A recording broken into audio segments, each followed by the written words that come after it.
तुम्हाला जाणवलंच असेल की मागच्या आठवड्यात मी बिग बॉसचा रोस्टचा व्हिडिओ केला नव्हता. मागचा आठवडा माझ्यासाठी खरंच खूप अवघड होता. ज्यासाठी मी या रोस्टचा अट्टहास करते, वैयक्तिक खाज, मनातल्या भडासचा एनिमा, बिग बॉसच्या आठवणींचा किडनी स्टोन आणि फेक लोकांना होणारा पाहून मायग्रेन, या सगळ्यावरचा माझा एकच उपाय आहे, माझा हक्काचा रोस्ट. तोच मी मागच्या आठवड्यात करू नाही शकले, त्यामुळे मला इतका त्रास झाला माहितीये. पण काय करणार, माझं लक्ष्मी निवासचं शूट जोरदार सुरू होतं. माझं नियमवाटी लागूचे प्रयोग वीकेंडलाच असतात. आज सुद्धा आता दीनानाथ पार्ल्याला माझ्या नियमवाटी लागू नाटकाचा प्रयोग आहे, उद्या कल्याणला आहे. पण मुलांनो, मी प्रयत्न केला होता. कॅबमधून मी जेव्हा नाटकाला जात होते ना, तेव्हा मी व्हिडिओ शूट केला. पण अनुश्री सारखा माझ्या माईकने मला दगा दिला आणि त्यामुळे तो व्हिडिओ मला अख्खा स्क्रॅप करावा लागला. But not to worry my friends, नवा रोस्ट घेऊन मी आता पुन्हा एकदा आलेले आहे. सगळ्यात आधी मी बार्बेक्यू करायला घेणारे तन्वी कोलतेला. मागच्या आठवड्यात ही प्राजक्ताची आयुर्वेदिक म्हणून टर उडवत होती. मला असं वाटतं की तन्वी, तू स्वतः एक बंगाली बाबाची जडीबुटी आहेस, कारण तुझ्यामध्ये इन्सिक्युरिटी कुठून कुठून भरली आहे. प्राजक्तालाही म्हणत होती की समोर अगदी असं गोड गोड बोलायचं आणि वर बसून काढते. मला नाही वाटत की प्राजक्ता समोर जरी गोड बोलत असली ना, तरी ती असं काही कुणाच्या मागे किंवा ती वर बसायची तेव्हा अशी कुणाची काय अगदी काढायची वगैरे अग्रेशन नाही. प्राजक्ता शांत बसते म्हणजे तिला असं दाखवायचंय की कशी ती लोकांसमोर अगदी गोड आहे, चांगली आहे. हे प्राजक्ताला मला नाही वाटत काही दाखवायचंय. ही तन्वी मधली इन्सिक्युरिटी आहे की तिला असं वाटतं की बाहेर असं दिसतंय की आपण वाईट दिसतोय आणि प्राजक्ता चांगली दिसते. कॅरेक्टर विषयी, लव्ह अँगल विषयी कुणी काहीही स्लाइटेस्ट उल्लेख अगदी जरी केला तरी सुद्धा लगेच ही पॅनिक होते, लगेच ही त्याच्यावरती अगदी तुटून पडते आणि हे करते. ह्याच्यामुळे कळतं की तुझ्या स्वतःच्या मनात खूप डाऊट्स आहेत. तू स्वतःला व्हॅलिडेट अजून केलेलं नाहीये की तू जे करतेस ते योग्य करतेस की नाही. ते हा तन्वीच्या मनातला कॉम्प्लेक्स आहे की ती जसं वागते, ती जसं राहते ते योग्य आहे की नाही, किंवा कदाचित ते इतर मुलींसमोर आपण वाईट दिसत असू म्हणून ती सतत ते काहीतरी डिफेंड करायला जाते. प्राजक्ता शुक्रे मला सुद्धा आधी ना अशी ओव्हरली स्वीट वाटायची, तसं मी माझ्या व्हिडिओमध्ये सुद्धा सांगितलं होतं. पण आता ओव्हर द टाइम पिरियड मला असं वाटतंय की खरंच तिने तिचं वागणं आणि ते कधीच असं खूप बदललं गेलं नाहीये. नंतर आता एवढ्या सिच्युएशन्स येऊन गेला पण कधीच तिने खूप बाचाबाची केली नाही, कधीच जोरजोरात भांडणं केली नाही किंवा असं काहीच नाही केलं. So probably she is like that. आणि माणसामध्ये थोडेफार फ्लॉज असतातच. तर प्राजक्ता शुक्रमध्ये थोडंफार तिच्या मनातलं जर असं एक क्लासिस्ट असं एक जे असतं काय काय वेळेस असे ती जजमेंट्स पास करते तर ते दिसतात. पण ठीक आहे, पण ओव्हरऑल असं ती कुणाविषयी खूप मनामध्ये असा राग द्वेष धरून बसलेली आहे पण वरती काहीतरी खूपच वेगळं दाखवते असं एवढं एक्स्ट्रीम मला काही नाही वाटत. आणि कसं आहे ना की प्राजक्ता शुक्रेकडे डोकं आहे. कोणी तिच्याशी येऊन संवाद साधायचा प्रयत्न केला तर ती त्या व्यक्तीशी बोलू शकते, त्या व्यक्तीची साईड ऐकून घेण्यासाठी ती ॲटलिस्ट ओपन असते. आता प्राजक्ता जेव्हा प्रभू आणि तन्वीविषयी बोलत होती तेव्हा तिचा मुद्दा हा होता की तन्वी, तू प्रभूला तो 20 वर्षांचा नसून 4 वर्षाचा असल्यासारखं तू त्याला का वागवते. जा मग हे कर, जा मग ते कर, जा पाहू, आण पाहू, हे कर पाहू, हे असं असं ती का ट्रीट करते. तर त्याच्यावरती तन्वीने लगेच काय डिफेंड करायला लागली की कसं प्रभूचं आणि माझं नातं हे अगदी भावा बहिणींसारखंच आहे आणि तू आणि करण करतात ते मग त्याला काय म्हणायचं, बाई किती ग वगैरे. हे एवढं तिने ते फुलवायचे आणि हे करायची खरं तर काहीच गरज नव्हती. कारण की मुद्दा हा होता की तू प्रभूला तो आहे त्याच्यापेक्षा अजून बाळ असल्यासारखं वागवते. पण आता काय, प्राजक्ताने ते लगेचच गिवअप केलं. तिला त्या ह्या सगळ्या आरडाओरडामध्ये तिला काही तिथे जाऊन शिरून अगदी डिफेंड करावं असं काही वाटलं नाही. त्यामुळे ती काही ते नंतर विशेष तिने ते उचलून नाही धरलं. हे पहा, तन्वी डेडिकेटेड प्लेअर आहे, ती छान दिसते, छान राहते, ती कष्ट घेते, तिला फाईट द्यायची असते, हे सगळं आहे. पण कुठल्या गोष्टीमुळे ती माझी एक फेवरेट कंटेस्टंट अजून नाही होऊ शकत आहे. याचं कारण मला असं वाटतं की ती जे फेअर बोलते ना तर तिचं ते बोलण्यापुरतंच मर्यादित आहे. तिच्या कृतीमधून तिच्या आत असलेला फेअरनेस, आजूबाजूच्या गोष्टींमध्ये जेव्हा काहीतरी आपलं मत सांगायची वेळ येते तर तेव्हा तिच्या त्या ॲक्शन्समधून कधी मला फेअरनेस फारसा दिसत नाही. सध्या तिने काय ते एक पार्ट टाइम आस्था चॅनल सुरू केलंय. साधारण तीव्र स्वरूपाचे सल्ल्यांचे, भूकंपाचे हादरे सगळ्यांना बसत असतात. आता हे सल्ले ती जे देत असते सगळ्यांना, मागच्या वेळेस जसं ते झालं होतं की ती म्हणली होती की आपण एक चांगलं, मला असं वाटतं, बोलूया आणि हे करूया. हे सगळे सल्ले ती हल्ली आता खूप वेळा देत असते वरचेवर. तर ते सल्ले योग्यच असतात, ते फॉलो करायला गेलेच पाहिजे. पण समहाव ते तिला सूट नाही होते. ते कुठेतरी असे वरवरचे आहेत, आपण कसे दिसतोय ह्याच्यासाठीच तो झगडा चाललेला आहे ते सल्ले देण्याचा असंच वाटत राहतं. फॉर एक्झाम्पल, एरवी जी एवढं स्वतःच्या कॅरेक्टरबद्दल किंवा कोण कुणाला काय बोलतं याच्याविषयी एकदम पेटून उठते, किंवा मग प्रभूला जर का कोणी काही बोललं असतं त्याच्या हाईटविषयी, त्याच्या आवाजाविषयी किंवा काय जर, तर तेव्हा ती केवढी पेटून उठली असती. पण मग जेव्हा प्रभू त्या रुचिताला जेव्हा तो म्हणत होता की तू नकटी आहे, तू झिपरी आहे आणि हे, तेव्हा ती काहीच बोलत नव्हती. म्हणजे इतपत झालं की तो प्रभू काही पण तिला बोलत होता आणि त्याच्यावरती तन्वी त्याला म्हणाली की आप मुंबई आ रहे हो. आणि मग नंतर तो जेव्हा लिव्हिंग रूम मध्ये येऊन भांडत होता रुचिताशी, तर तेव्हा मागे म्हणजे असं जसं काही उभी होती की वा वा वा, काय मी माझा शिष्य अगदी ट्रेन केलेला आहे, किती छान. आणि तो लढतोय, तो त्याच्या हक्कांसाठी लढतोय, तर त्याचा स्वाभिमान टिकवण्यासाठी तो लढतोय. अरे पण तो काय लढतोय, तो काय बोलतोय, याला काही सीमा आहे की नाही? तू काय त्याची ग्रूमर आहेस का? मागच्या आठवड्यामध्ये राकेशने तो जो एक कॅप्टन्सीवाला टास्क होता अनुश्री आणि रोशनच्या मधला, तर तेव्हा त्याने काय ते टोळीचं कारण पुढे केलं आणि तो त्याने टास्कच रद्द केला. त्याच्यानंतर तन्वीला जो काही आनंद झाला होता, जवळपास म्हणजे खुंटीला पर्स लटकवल्यासारखं ती त्या राकेशला जाऊन लटकत होती. एवढा आनंद व्हायचं काय कारण नव्हतं. म्हणजे केवळ त्यांच्या ग्रुपमधलं कोणीतरी होऊ नये म्हणून हा झालेला सगळा आनंद. हे सगळं कशासाठी? फक्त टोळीच्या विरोधात जाण्यासाठी. आणि मग याच भावनेतनं राखी, राकेश आणि दीपाली यांना ती जे काय एक मस्का बॉडी लोशन असल्यासारखं चोपडत सुटली आहे. बरं, आणि मला कळत नाही की ऑलमोस्ट प्रत्येक संदेशपत्र हे तन्वीच का वाचते? म्हणजे काही विशेष त्याने खूप जगामध्ये फरक पडतोय किंवा काय असं काही नाहीये, पण कायम तीच वाचते. आणि मला असं होतं की ओके ओके ओके, आम्हाला कळलंय की तिने काय कपडे घातले, ती कशी दिसतेय, छान दिसते, हे सगळं आम्हाला कळलंय. दरवेळेस तिलाच संदेशपत्र वाचायला काय द्यायचंय, मला काही कारण काही कळत नाहीये. बाकीच्यांचा मराठीचा काही प्रॉब्लेम आहे का म्हणजे वाचनाचा वगैरे? अजून एक गोष्ट मला कळली नाही की या आठवड्यामध्ये त्या पॉवर कीचे दावेदार निवडण्यासाठी तिच्या हातात ही पॉवर कशी काय मिळाली? What was the criteria? म्हणजे ती कॅप्टन होती म्हणून तिला दिलं, तर मग ते तसं सांगितलं का नाही? पण अदरवाईज तिच्या हातात एकदम ती हे कुठून दिली पॉवर? एस्पेशली जेव्हा ती आणि सागर या दोघांमध्ये कोणीतरी एक निवडायचं, ऑब्व्हियसली ती स्वतःला निवडणार आहे, ती कशाला सागरला हे करणार आहे? सो तिला एकदम ते निवडायचं कारण काय दिलं?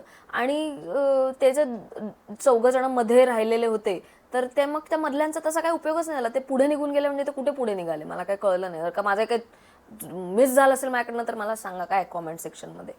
बरं, आणि गार्डनमध्ये फिरताना हातात हात घालून फिरायचं काय कारण आहे? अगेन नॉट दॅट याने काही खूप जगात फरक पडतो किंवा काय, but I am just curious. Normal walk घेताना काय अगदी ते हातात हात घालून आणि फिरायचं? बरं, आता राकेश आहे, आधी मग कोणीतरी वेगळा होतं मला की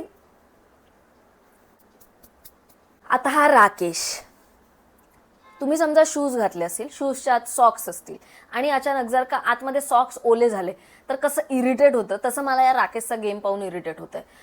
म्हणजे तू काही काही गोष्टी करतोयस ते का करतोयस, का करतोयस? तसं ते त्या टास्कमध्ये ते बऱ्याचदा त्यांनी असं केलं. नॉमिनेशन टास्क असेल किंवा तो कॅप्टन्सीचा टास्क जो होता मागच्या आठवड्यात, काहीच मत न देऊन एकदम सगळं भस्कन सगळं मोडून टाकायचं. का करतोय? गाजर वरच फेकतोय का? कात्री आणायला नाही सांगितली होती त्या वेणीच्या टास्कला, तर कात्री घेऊन आला आणि ती कापली. अरे तू मेच्युअर वाटतोयस यार, हे हे असले धंगडे तू का करतोयस? प्राजक्ता समोर येऊन तो अगदी रडला, खूप त्याने व्यक्त केलं की नॉमिनेट करायची वेळ येईल तेव्हा मी तुला करेन, कारण की प्लेअर म्हणून मी बघतोय, पण तुला काही इमोशनल गरज लागली तर मी आहे वगैरे. हे सगळं ऐकायला खूप ठीक आहे, पण जेव्हा प्राजक्तावरती मग पीठ टाकलं होतं तेव्हा तो तिथे फिरकला सुद्धा नाही. मला असं खूप वाटतं की राकेश ना खूप अलूफ आहे, त्याचं कुणाशी काही विशेष कनेक्शन नाहीये, त्याला काही फरक पडत नाही कोण राहतंय कोण बाहेर जातंय, याच्याशी त्याला काहीच घेणं देणं नाहीये.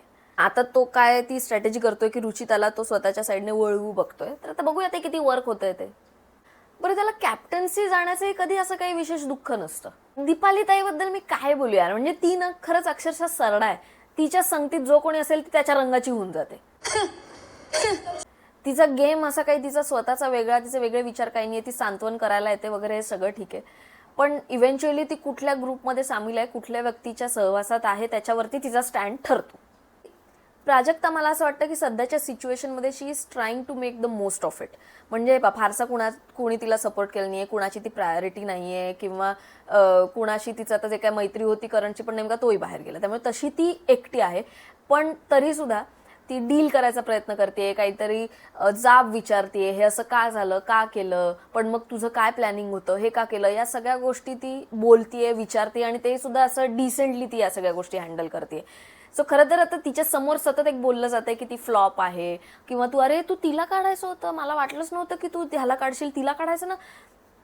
पर्सनल एक्सपिरियन्सवरनं सांगते की जेव्हा आजूबाजूला सतत असं कळत असतं ना की तुम्ही कुणाचीच प्रायोरिटी नाही आहात आणि त्यांनी तुम्हाला असं एक सर्टिफिकेट कायमस्वरूपी असं एक देऊन टाकलेलं आहे की तुम्ही वर्थ नाही आहात एक प्लेयर म्हणून, कंटेस्टंट म्हणून, तर ते काही खूप ग्रेट फिलिंग नसतं. पण तरीसुद्धा आय थिंक ती चांगली तग धरून आहे, ती व्यवस्थित ट्राय करते. म्हणजे आता करण गेल्यानंतर एखाद दिवस सोडल्यानंतर ती बाउन्स बॅक झालेली आहे.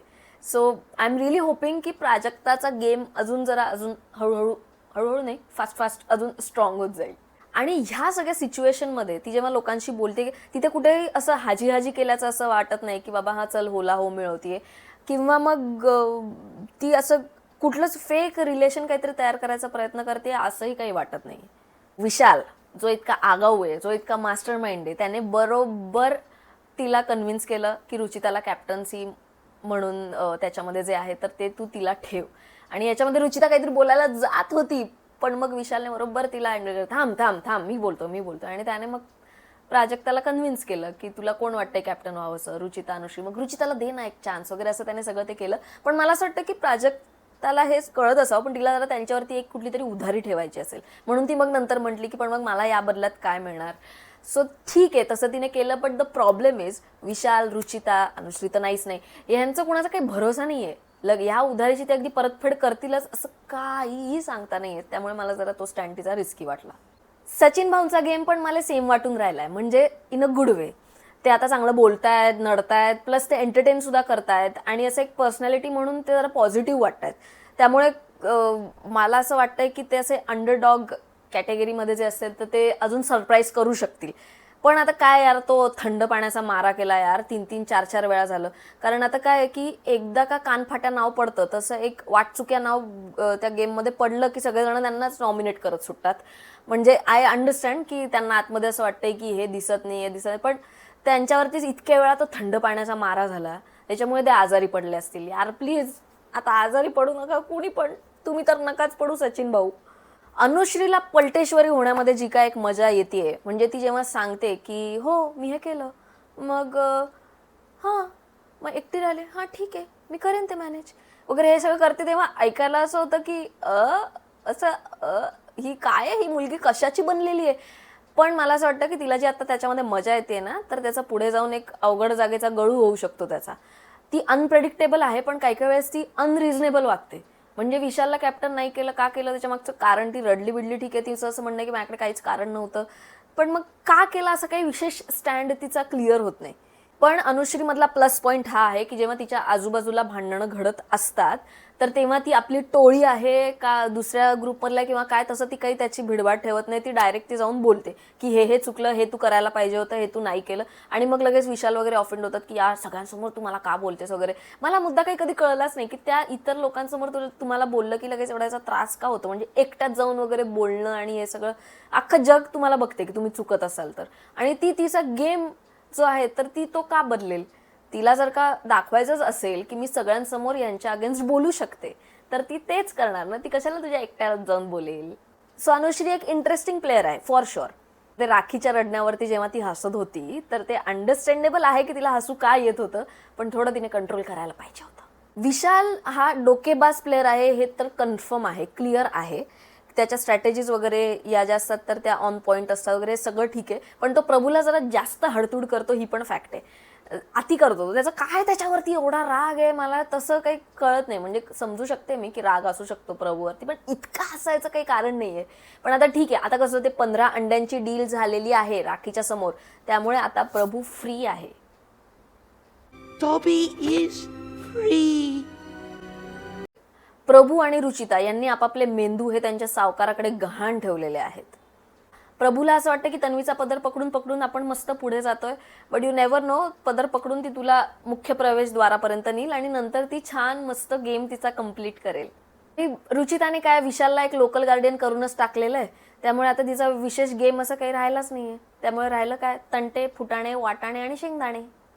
विशाल आणि रुचिता ते जे इंग्लिशमधून एक माईक काढून बोलून जे ओव्हर स्मार्टपणा करत होते त्याच्याबद्दल त्यांना विकेंडला तर रट्टे पडतीलच.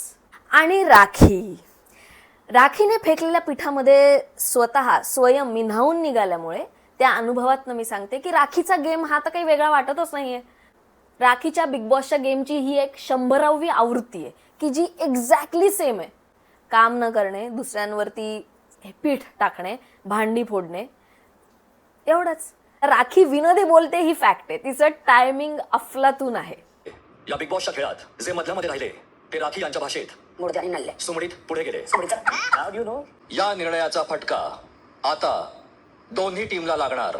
सांगितलं. संचालक प्राजक्ता Yes, big boss. आणि राखी, Yes, big boss. आपण दोघींनीही टक्कल करावं. आपापल्या टीम मधून पण तिचे स्वतःचे असे फेवरेट जे असतात तर ते बऱ्याचदा ठरलेले असतात. त्याची कॅटेगरी सेम असते. जे तिला तिच्या वागण्याच्या जवळ आसपास जाणारे वाटतात, की जे बोलतात, ओरडतात आणि करतात तेच तिला आवडतात. त्यामुळे बाकीच्यांना ती नॉमिनेट करत असते, कारण ती कसं बिग बॉसच्या भल्याचा विचार करते ती. पण मला असं वाटतं की बिग बॉसने ना आता राखीला एक कंटेस्टंट म्हणून उगाच नामकरण करणं बंद केलं पाहिजे. म्हणजे तू मारल्याचं नाटक कर आणि मी लागल्याचं नाटक करते, असं सगळं ते झालेलं आहे. त्याच्यापेक्षा तिला व्हिजिटिंग फॅकल्टी म्हणून सोडून दे सारखं ग्रुपमध्ये. कशाला उगाच सारखं आपलं कंटेस्टंट म्हणून आली आहे वगैरे.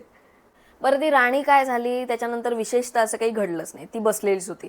त्याच्यानंतर तिने सगळ्यात शेवटी दोघांना नॉमिनेट केलं आणि अचानक एक ट्विस्ट आला की रोशन आणि सागर ज्यांना तिने नॉमिनेट केलं होतं त्यांना इतर कुणी मतं दिली नव्हती आय गेस. मग तरीसुद्धा बिग बॉस म्हणला की हा ट्विस्ट आहे आणि आम्ही त्यांनाच नॉमिनेट डायरेक्ट करून टाकतोय, ते सुद्धा वाचणार नाही आहेत.